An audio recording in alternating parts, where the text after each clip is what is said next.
Hello everyone, welcome back to Speraria YouTube channel.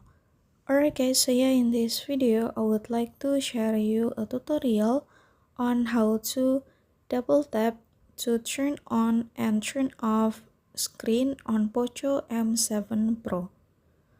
Alright guys, so yeah, for those of you, if you guys still turn on and turn off the screen by pressing the power button, so you should leave this method and I will give you another alternative to turn on and turn off the screen by double tapping. And how to do that is very easy, so yeah, without any further ado, now let's get started to the tutorial. Alright guys, so yeah, the first thing first that you have to do is, of course, now you can go to about the settings menu on your cell phone like this. And then after that, now you can scroll down and go to lock screen. And you can activate double tap to wake or turn off the screen. And then you can go back and go to home screen menu and you can turn on the same feature.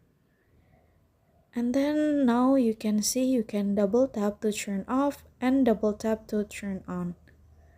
It's simple, right? And so yeah, here's the tutorial and thank you so much for watching. See you guys on the next video.